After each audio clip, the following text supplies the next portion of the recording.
Listen, your wife is on 1 million naira a month and you are on 100,000 a month. No challenge. Maybe you couldn't get a good job or things have not picked up yet. Don't expect her to use her 1 million to take care of you and the house. She knows you are on 100,000. Out of that 100,000, you can split it in two. Say, madam, take this 50 or take this 60. I'm coming. When things get better, you will feel it. You see, that woman will love you. And can I give you a prophecy? That 60,000 is more valuable to her than her 1 million. 1 million is her money. 60,000 husband gave me. Husband, fa.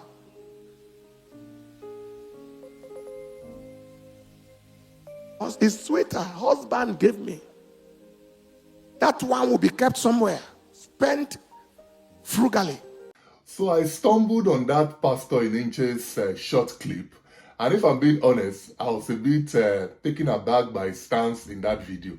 Ostensibly because I don't necessarily agree with his stance in that video.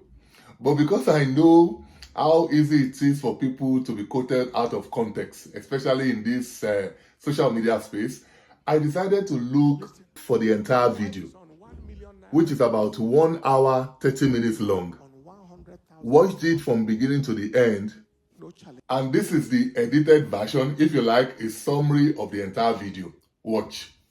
One of the greatest crises of marriage is where everybody wants their need met.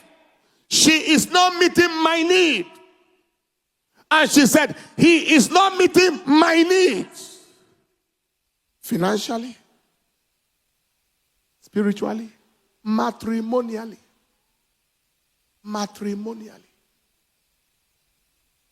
There is a lot of matrimonial frustration. It's at the root of many challenges. Where a wife feels like she's being used. I'm gaining nothing. I feel like a prostitute. He doesn't talk to me. He doesn't say anything. Only when he's needing something and he knows me. And not that she gained anything out of it.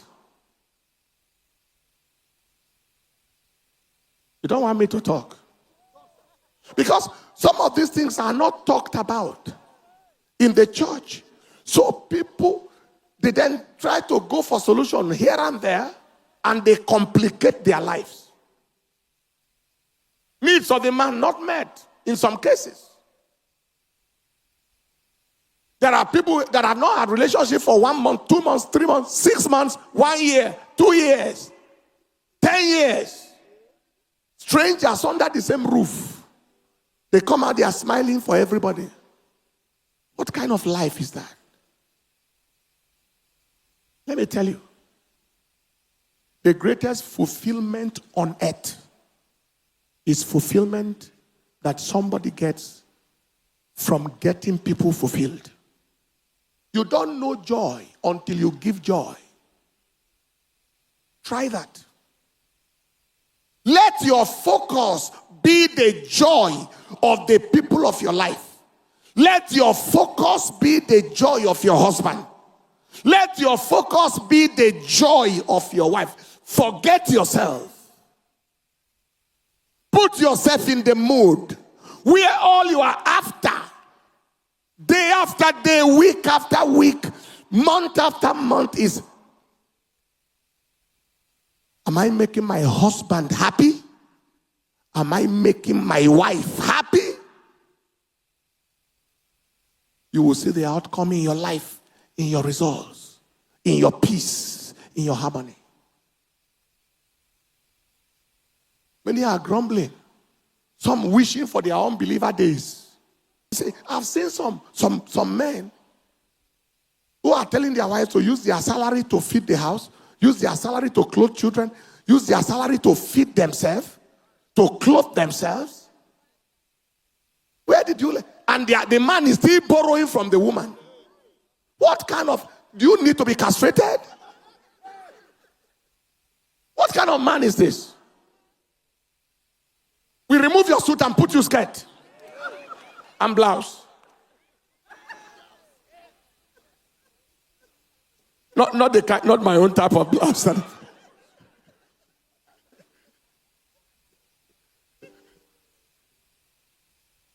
You understand what I'm talking about? I don't understand. Everything, children, go and meet your mother. Everything. Not that he gave the mother money. Go and meet your mother. School fees, meet your mother. Pencil in class, meet your mother. And then you are wondering why your children don't come near you, and they don't respect you, or they don't value you, or they don't have any bond with you.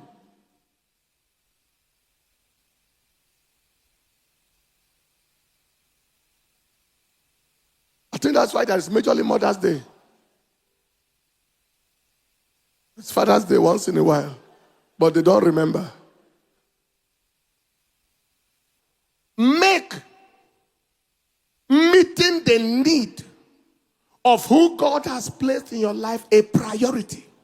Husband told you how much he's keeping aside for investment, and you brought a list that is almost equal to that amount.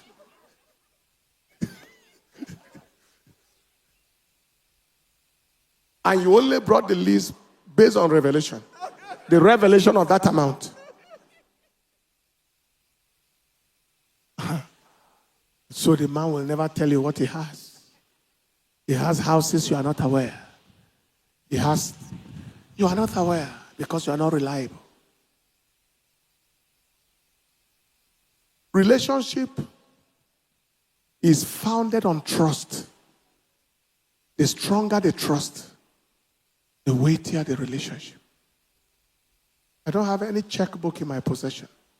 Church checkbook is with church accounts. Personal checkbook is wife account. Wife handles. I sign. She can't sign. And in fairness to her, she has not made a demand based on, I know that you have this.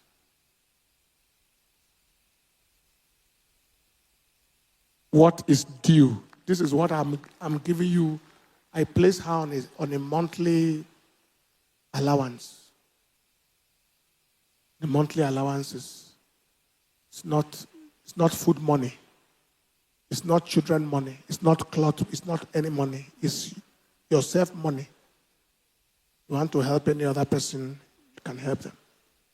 Please, men, I want you to help the children of God, the daughters of God.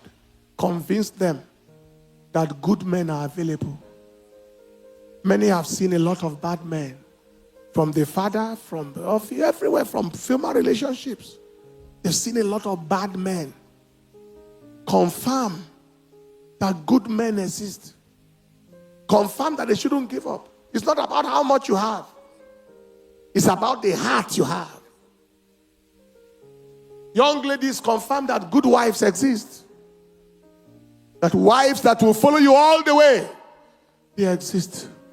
Let's prove to the world that Christianity is real. It changes lives, changes character, changes culture, changes behavior. That our church life enters into our marriage life. Hallelujah. So that is the context, and I think it will be difficult not to agree with most of what you have just heard him say there. However, I think there might be a need to balance this particular aspect of that timely and important message. Your wife is on 1 million naira a month, and you are on 100,000 a month. No challenge. Maybe you couldn't get a good job, or things have not picked up yet. Don't expect her to use her 1 million to take care of you and the house. She knows you are on 100,000. Out of that 100,000, you can split it in two. Say, madam, take this 50, or take this 60. I'm coming. When things get better, you will feel it. So why does that need balance? I'll tell you. With due respect to Pastor Enenche, a man I have come to love and respect, this is not a one-size-fits-all situation.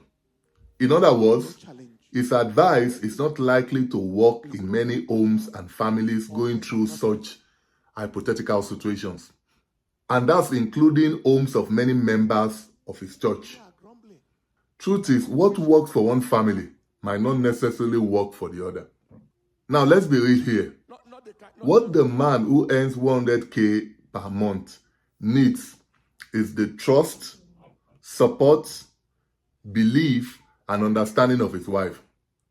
Now, if he gets all these, I believe he wouldn't need to go and give half of his salary that is barely enough for his monthly transportation just to prove he loves and cares for his wife. Yes, it's true that women love gifts and money that come from their husbands, but I'm sure they will love it more knowing it didn't come from a man who was pressured to give it. Therefore, I believe each couple should critically examine their own peculiar circumstances and apply what they feel works for them. So if it is the man who knows how to better manage resources, doesn't it make sense for him to continue in that role? And I say this knowing how most church members take the counsel of their pastors as gospel. Truth is, the implication of his counsel could have far-reaching implications for many households, especially for households who are connected to the ministry. For me, the most honorable thing the woman can do in the hypothetical Pastor Enenche has painted is to empower the man by putting him in charge of the finances of the home. However, if he becomes irresponsible and unable to account for monies given to him, then the woman can decide to deal with him as she deems fit. But the idea that the man will have to look up to the woman for finances to run the home and his personal life, I think would end up being counterproductive. In my world, most men that I know want to be in charge of certain aspects of the home, especially the financial aspects. When we now say the man should give 50 to 60% of the salary to his wife because the man is having financial difficulties, that in itself is most likely going to do more harm than good for the confidence of that man in the home. As far as I'm concerned, that is just adding salt to the injury of that man. How about the woman doing this instead? How about she deducts from that 1 million naira her transportation for the month and any other money she considers important and give the rest to her husband for the running of the home? Or how about the couple having a joint account where both of them can pull from to meet their daily needs? Wouldn't that be more honorable for the man? After all, isn't it supposed to be a difficult phase in a man's life that should pass away? Let's be clear, I don't support lazy men. And once it has been identified that the man is lazy, then the woman is at liberty to treat him the way he deserves. So are you a man and you have had cause in the past to financially depend on your wife, or you are currently in a situation where you are financially depending on your own wife? Let us know what your experience has been like. And how many of you will do exactly as advised by Pastor Enenche, and how many of you will not? How many of you think his advice is impracticable? Let me know what your thoughts are in the comment section, and I will see you next time.